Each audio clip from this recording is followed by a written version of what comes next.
Hey everybody, so I'm going to try Periscope this morning, landscape. I got some requests from people on YouTube who wanted a landscape. This is off my iPad as well, so I don't know how well this will work. Let me know, and we'll give it a shot. The thing I wanted to check in on this morning is interesting stat I found looking at Jimmy Graham. Here's a guy who I think of as having really good hands, but was, I think, 8th in the NFL in drops last year. He was number 1 in the NFL in drops in 2013. I think he was, or maybe he was in the 50s in 2013, number 1 in drops in 2012.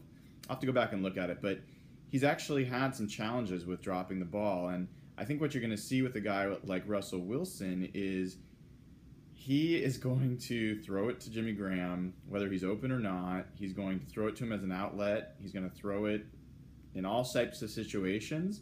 And whether or not Jimmy Graham has the hands to make those plays is going to be a big part of how this offense either works or doesn't work. So I think that's going to be an interesting thing that I'm going to keep an eye on as I watch training camp and watch preseason. And how reliable is Jimmy Graham, not just in those red zone kind of situations, but in those scramble drill type moments that Russell Wilson is pretty famous for. In the past, we've seen Russell use Golden Tate as that outlet, that Hail Mary, nobody's open, I'm going to throw it to the guy I know can out jump the next guy. And I think that worked reasonably well. Golden Tate has some of the best hands in the NFL. We'll see if Jimmy can do the same thing.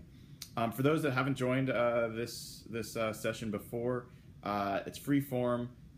If you have things that you want to ask, I'm happy to talk to you about those. I've got probably another 10 minutes or so. We'll see how long I end up going, but I got to get into work at some point here. So, other thing that if you haven't had a chance, uploaded a podcast this morning of my time with talking to Jason Churchill and Art Teal over on CBS Sports Radio yesterday. It was a good conversation, I think, and one of the fun things, despite the fact I do a lot of stats in my articles and kind of data research, I'm not a math guy. That's not my strength. I just use what I need to in order to have some fun and learn, and to hopefully either prove or disprove a gut feel I have. But anyway, one of the things I went back to my old stats days is the meaning of standard deviation and what does it mean for a team to be 3 standard deviations better than the league average and things like points scored and yards allowed, points allowed, yards allowed.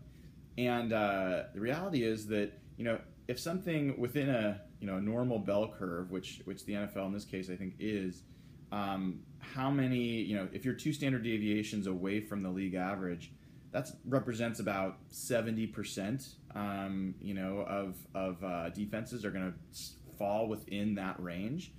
When you get out to 3 standard deviations, you're talking about 99.3%.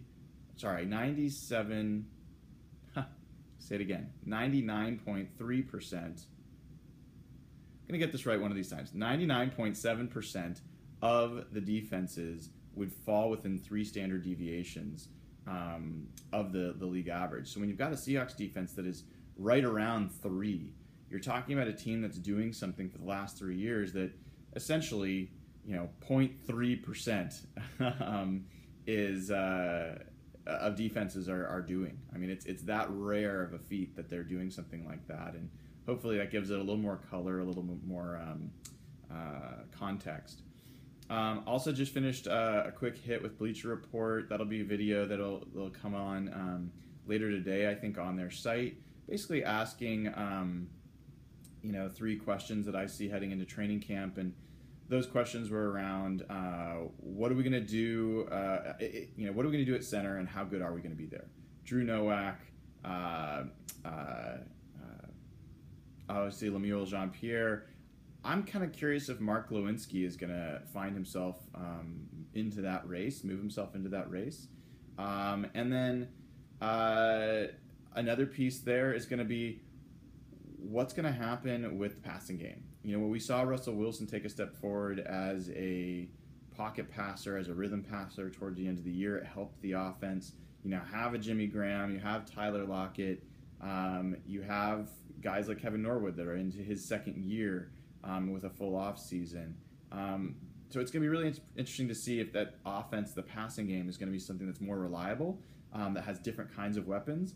And then the last question that we talked about was around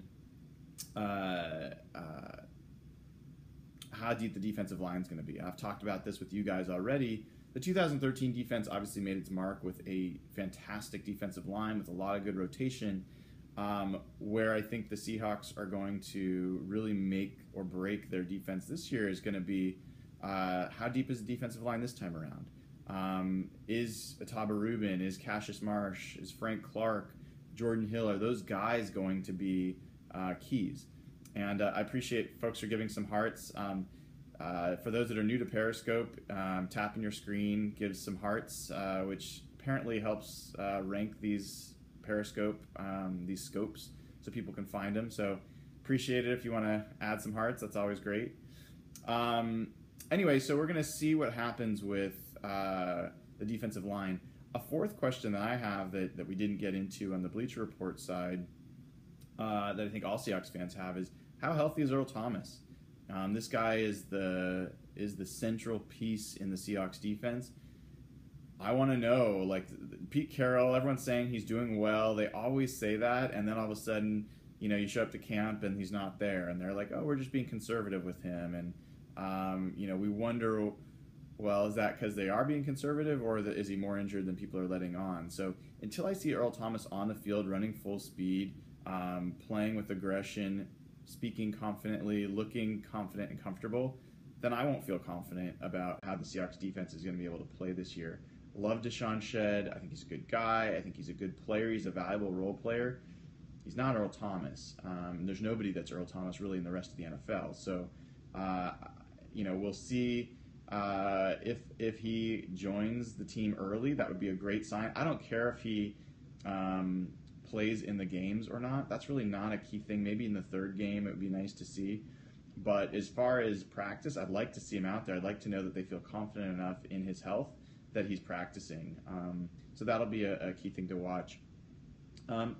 Other pieces that I'll be looking for as we head into training camp, I mentioned some of the receiving prospects. I'm kind of curious with Chris Matthews, how they're going to use him. I think one of the greatest things you can find when you go to a training camp, if training camp's going to be new for you guys, is what are the rotations? The rotations matter. The depth chart, they're posted every day in the locker room. The guys change, and so it means something if all of a sudden you see Jordan Hill is playing next to Brandon Mebane in the base package. That's a shift. I wouldn't expect that. That's going to be Tony McDaniel next to Brandon Mebane.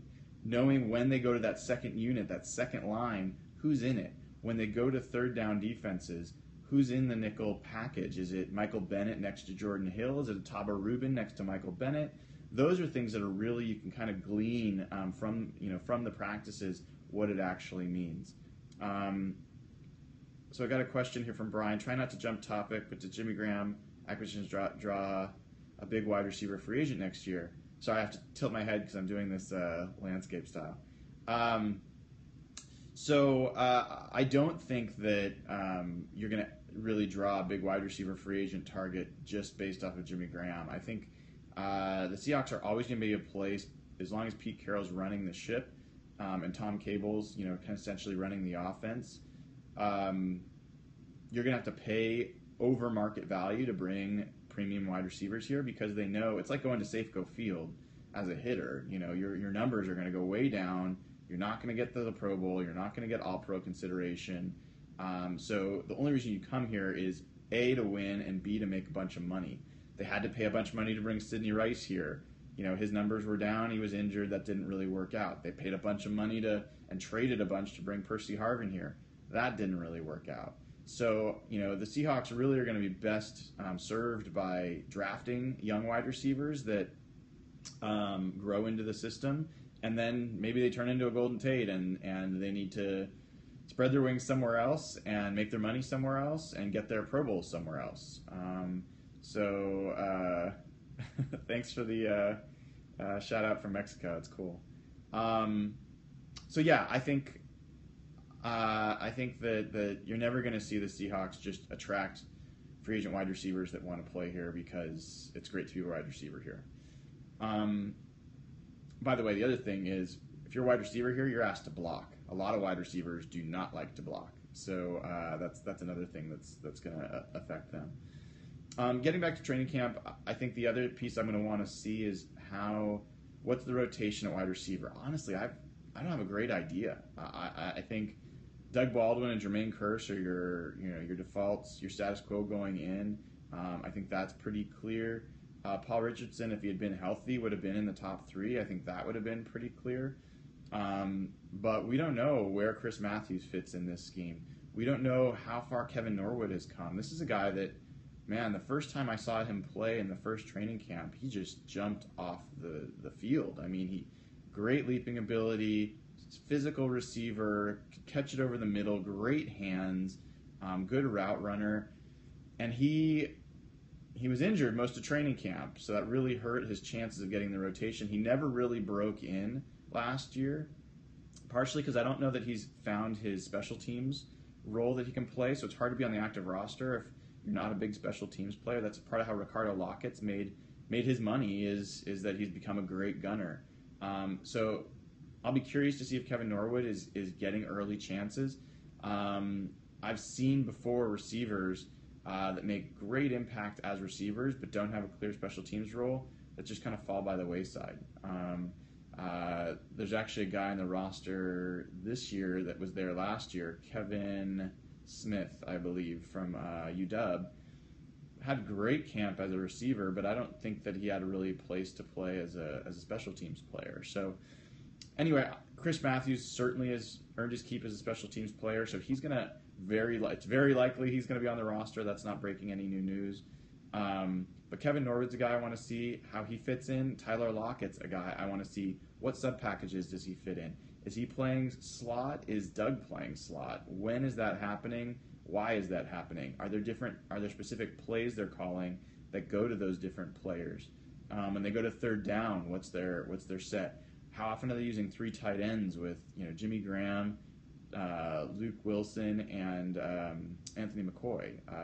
Do they ever go to essentially a 4 tight end set that is with Cooper Helfett and Jimmy Graham out at wide receiver, out wide? So those are some of the things I'm kind of curious to see. I think I got to run, folks, get to work, but it was great having a chance to chat with you. I will try posting this up on YouTube when I get a chance. Probably won't be till tonight. As always, give me hearts. I appreciate it. And take care, and go Hawks.